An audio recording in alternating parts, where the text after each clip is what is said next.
Review পিটিশনের শুনানি কবে? তোমরা প্রত্যেকেই জানো 26,000 চাকরি বাতিল মামলায় মহামান্য সুপ্রিম কোর্ট যে রায় দিয়েছিলেন সেই রায়ের উপর ভিত্তি করে পশ্চিমবঙ্গের মধ্যশিক্ষা পর্ষদ সুপ্রিম কোর্টে একটি রিভিউ পিটিশন করে। এই যে রিভিউ পিটিশনটা করা হয়, এই রিভিউ পিটিশনের ডেট কবে, শুনানি কবে, সেই সম্পর্কে আজকের ভিডিওটা। ইচ্ছা গেলে চ্যানেলটা সাবস্ক্রাইব করে রাখো এই ধরনের আরও আপডেট পাওয়ার জন্য। চলো জেনে নিই যে রিভিউ পিটিশন কি। সেটা যদি তোমরা জানতে চাও তাহলে এই ভিডিও দেখো, আই বাটনে তোমরা দেখতে পাচ্ছ, কিংবা এই ভিডিওর এন্ড স্ক্রিনেও আমি দিয়ে দেব রিভিউ পিটিশন কি। যাই হোক, যাদের জানা আছে রিভিউ পিটিশন কি তারা জেনে নিন যে তারা রিভিউ পিটিশন অর্থাৎ যে মধ্যশিক্ষা পর্ষদ কী হয়েছে না, সুপ্রিম কোর্টে একটি রিভিউ পিটিশন করে।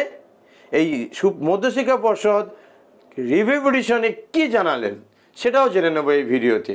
না, তারা অর্থাৎ মধ্যশিক্ষা পর্ষদ রিভিউ পিটিশনে জানান যে নতুন রিক্রুটমেন্ট না হওয়া পর্যন্ত বা চলতি শিক্ষাবর্ষে এই সমস্ত শিক্ষক শিক্ষিকা এবং শিক্ষাকর্মীদের চাকরিতে বহাল রাখা হোক।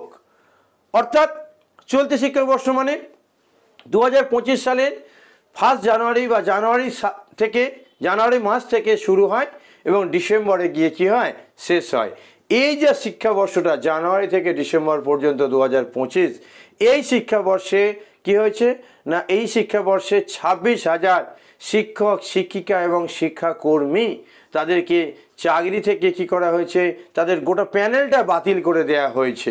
সেই জন্য এখানে যোগ্য অযোগ্য তারা পথে নেমেছে, হ্যান ত্যান সে সমস্ত কথা আসছি শুধু এটুকুনি যে রিভিউ পিটিশনে পর্ষদ জানিয়েছেন যে নতুন রিক্রুটমেন্ট না হওয়া পর্যন্ত বা চলতি শিক্ষাবর্ষে এই সমস্ত শিক্ষক শিক্ষিকা এবং শিক্ষাকর্মীদের চাকরিতে বহাল রাখা হোক। ঠিক আছে, এবং কি হচ্ছে অর্থাৎ তাদের কাজ তাদের করতে দেওয়া হোক, অর্থাৎ এই সমস্ত শিক্ষক শিক্ষিকা এবং শিক্ষাকর্মীদের কাজ করতে দেওয়া হোক। এই বিষয়ক মামলাটি আগামীকাল অর্থাৎ 17 এপ্রিল মহামান্য সুপ্রিম কোর্টে মাননীয় প্রধান বিচারপতির বেঞ্চে শুনানিটি আছে।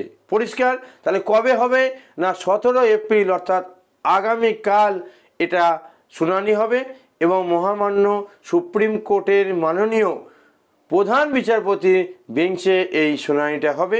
আশা করছি এইটা তোমাদের উত্তরটা দিয়ে দেওয়া হলো এবং তার কী বলতে চাওয়া হয়েছে সেই রিভিউ পিটিশনে সেটাও জানিয়ে দেওয়া হলো।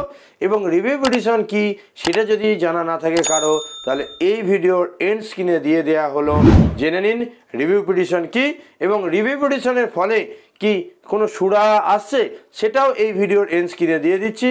আশা করছি আপনারা সেই ভিডিওটা দেখবেন বা তোমরা সেই ভিডিওটা দেখো, দেখলে তোমাদের মনের যেটা জানার ইচ্ছা অবশ্যই তুমি সেটা জানতে পারবে।